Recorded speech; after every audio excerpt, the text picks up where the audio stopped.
सम्मानित साथियों, नमो बुद्धाय, जय भीम। हमेशा की भांति एक बार पुनः हम लेकर आ गए हैं डॉक्टर अंबेडकर संदेश।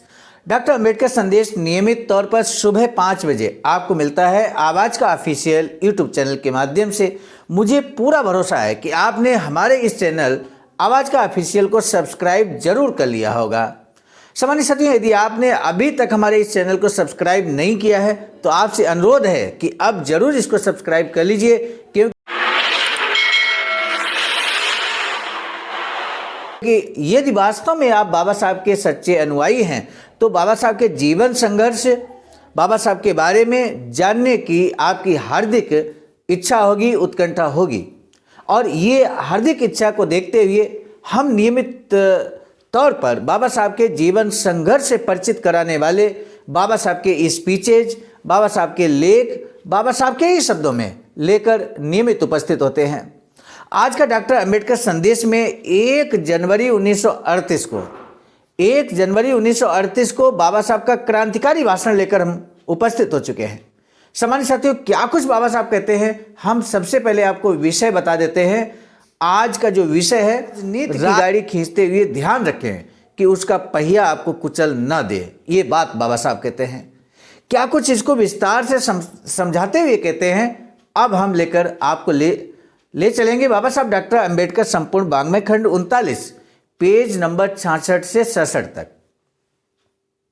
हमेशा की भांति आज का भी डॉक्टर अंबेडकर संदेश Buddha Bodhisattva Ambedkar international centre BBAIC Sarnath, Varanasi, राज्य उत्तर प्रदेश, देश भारत के सौजन्य से प्रसारित किया जा रहा है। सम्मानित साथियों, अब सीधे ले चलते हैं डॉक्टर अंबेडकर संदेश की तरफ। नए वर्ष के पहले दिन यानी 1 जनवरी 1938 के दिन सोलापुर में ईसाई समाज के लिए डॉक्टर बाबा साहब अंबेडकर के एक भाषण का आयोजन किया गया था। अध्यक्ष थे गंगाधर राव जाधव। कार्यक्रम का आयोजन राज्य माने ऐदाले MLA की सहायता से बलवंत राव गायकवाड़, श्रमभाव पोटोले और बी चिंदे ने किया था। शून्य से भी नहीं वर्ण घटाने के चिन्ह से शुरू कर आज की स्थिति तक वह किस प्रकार आप पहुँचे, ये उन्होंने बताया। इसके पीछे केवल यही उद्देश्य था कि अपने समाज की कमजोरी पर होते हुए समय गंवाने के बजाय नए वर्ष का नए निश्चय के साथ प्रगति पथ पर आगे बढ़ते हुए स्वागत करें, प्रगति साध्य करने के लिए कोशिश करें। डॉक्टर बाबा साहब भीमराव अंबेडकर ने आगे कहा कि हर तरफ हमने धर्मांतरण की शिक्षा लेकर चल रही है। प्रिय अत्रे के वंदे मातरम नाटक के एक प्रसंग के सहारे इसका उदाहरण प्रस्तुत किया जा सकता है। इसके बावजूद धर्मांतरण के लक्ष्य से सूत भर भी टालने को तैयार नहीं है। वैसे धर्मांतरण करने वाले का किसी ने गुणगान किया हो, ऐसा कम से कम भारत में तो दिखाई नहीं पड़ता। दुनिया के सभी धर्मों का अच्छी तरह से आध्यात्मिक नजरिए से मैंने अध्ययन किया है। इन सभी प्रमुख धर्मों में से केवल 2 धर्म और उन 2 धर्मों के केवल 2 व्यक्ति धर्मांतरण के लिए मेरे मन के आगे हैं। आखिर वो 2 धर्म कौन से हैं, 2 व्यक्ति कौन से हैं जिनके बाबा साहब मुरीद हो चुके हैं? उनमें से पहला व्यक्ति है बुद्ध। और इंसान का इंसान के साथ क्या कर्तव्य है, इंसान का भगवान के साथ क्या कर्तव्य है। दूसरा व्यक्ति है, यहाँ पर बाबा साहब कहते हैं ईसा मसीह, यानी कि तथागत बुद्ध और ईसा मसीह। पूर्ण रूप से सभी धर्मों का अध्ययन करने के बाद बाबा साहब इस निष्कर्ष पे पहुंचे हैं कि हमारे सामने अब 2 लक्ष्य हैं और इन 2 में से मुझे किसी एक का चुनाव करना होगा। एक है तथागत बुद्ध का मार्ग और दूसरा है ईसा मसीह का मार्ग। अब बाबा साहब यहाँ पर क्या कुछ किसके बारे में कहते हैं, पूरा विस्तार से हम आपको बताने वाले हैं।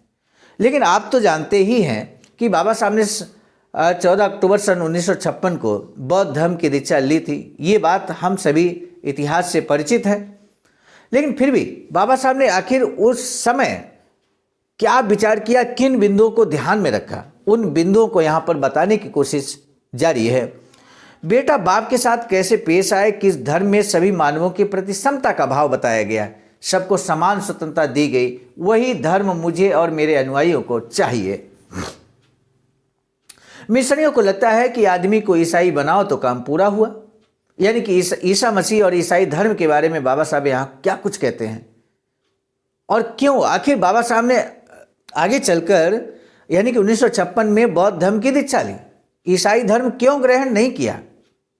तो बाबा साहब यहाँ स्पष्ट तौर पर बताते हैं कि मिशनरियों को लगता है कि आदमी को अगर ईसाई बना दें तो काम पूरा हो जाता है। बाबा साहब कहते हैं कि उस व्यक्ति के राजनीतिक अधिकारों के बारे में उन्हें कुछ लेना देना नहीं होता।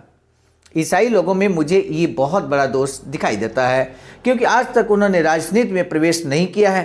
किसी भी संस्था का राजनीतिक आधार के बिना टिक पाना कठिन होता है। हम भले अस्पृश्य, अनपढ़ और अज्ञानी हैं, फिर भी हम आंदोलन कर रहे हैं। इसी प्रकार लेजिस्लेटिव असेंबली में हमारी 15 जगह हैं। अस्पृश्य बच्चों को सरकारी वजीफे मिल रहे हैं। हमारे बच्चों की खातिर सरकार ने बोर्डिंग खोले हैं, लेकिन ईसाई लोगों के लिए ये सब उपलब्ध नहीं है। किसी अस्पृश्य बच्चे को जब तक अस्पृश्य है तब तक सरकारी स्कॉलरशिप मिलती है, लेकिन वह अगर ईसाई बनता है तो उसका वजीफा बंद हो जाता है। यानी धर्मांतरण के साथ उसकी दरिद्रता खत्म नहीं होती। धर्मांतरण के कारण उसे इस आर्थिक हानि को झेलना पड़ता है। आपका राजनीतिक में दखल होता है तो हालात विपरीत होते हैं। आपका समाज पढ़ा लिखा है। आपके समाज में सैकड़ों लड़के लड़कियां मैट्रिक पास कर चुके हैं। उन्होंने कभी सार्वजनिक अन्याय के खिलाफ अनपढ़ अस्पृश्यों की तरह आंदोलन नहीं किया है। कोई लड़की जब नर्स बनती है तब अपने ही व्यवसाय में बंधी रह जाती है। अपने तक ही उनकी सोच सीमित होकर रह जाती है। कोई मास्टर बनता है तब अपनी मास्टरकी में डूबा रहता है। सार्वजनिक कामों का कोई रुख नहीं करता। कोई बाबू बने या कुछ और, हर कोई अपने ही काम में डूबा रहता है। सामाजिक अन्याय की वह अनदेखी करते हैं। सही है कि आपका समाज पढ़ा लिखा है, लेकिन उनमें से कितने लोग डिस्ट्रिक्ट जज, मजिस्ट्रेट बने हैं? मैं इसकी वजह बताता हूँ। ऐसा इसलिए है क्योंकि आपकी राजनीति की ओर अनदेखी हुई है। आपके हित के लिए बातचीत करने वाला, झगड़ने वाला कोई सरकार में नहीं है। राजनीति का छकड़ा खींचने के लिए आप में अगर कोई हो तब भले अपनी इच्छा अनुसार वह चलता ना हो, उसका पहिया अपने ऊपर से ना गुजरे, इसका ध्यान तो रखा ही जा सकता है। आप अपने मुकाम पर पहुंच चुके हैं, अभी राह में हैं, चल रहे हैं। आपके मुकाम की अच्छाई बुराई को देखने के बाद ही हम अपने मुकाम के रूप में आपका मुकाम अपनाएंगे। यहाँ पर ईसाई धर्म के बारे में बाबा साहब ने बहुत स्पष्ट ढंग से बातचीत की। बाबा साहब ने बताया कि ईसाई धर्म में क्या दोष है और बड़े बड़े दोषों को यहाँ गिना दिया। और सबसे बड़ा दोष ये, ईसाई धर्म के लोग राजनीति में कोई रुचि नहीं रखते हैं। ये दोष यहाँ पर बताया। तो इस तरह से यहाँ पर निश्चित हो गया कि आज के डॉक्टर अम्बेडकर संदेश में बाबा साहब निश्चित कर चुके थे कि उनको 2 मार्ग पसंद आए हैं, एक तथागत बुद्ध का मार्ग और एक ईसा मसीह का मार्ग। लेकिन ईसा मसीह के मार्ग में बहुत सारे दोष दिखाई दे रहे थे और इन दोषों की वजह से संभवतः बाबा साहब ने बौद्ध धर्म की दीक्षा ली थी 1956 में। आज का डॉक्टर अम्बेडकर संदेश कैसा लगा ये जरूर बताइएगा सम्मानित साथियों, कमेंट बॉक्स में, कमेंट सेक्शन में। इससे पहले कि हम डॉक्टर अम्बेडकर संदेश समाप्त करें, आज का महत्वपूर्ण प्रश्न है, बाबा साहब डॉक्टर भीमराव अम्बेडकर ने किस धर्म के बारे में चर्चा की है? बाबा साहब डॉक्टर भीमराव अम्बेडकर क्यों कहते हैं कि अस्पृश्य लोग भले अस्पृश्य, अनपढ़ और अज्ञानी हैं, लेकिन फिर भी वे आंदोलन कर रहे हैं? इन 2 प्रश्नों में से कि एक प्रश्न का जवाब देना सम्मानित साथियों आपके लिए बेहद जरूरी है। अब मिलेंगे हम नए डॉक्टर अम्बेडकर संदेश में। अच्छा लगा हो तो इसे जन जन तक पहुंचाने के लिए शेयर जरूर कीजिएगा। इसी अनुरोध के साथ मिलेंगे पुनः नए डॉक्टर अम्बेडकर संदेश में। तब तक के लिए आप सभी को सादर नमो बुद्धाय, जय भीम।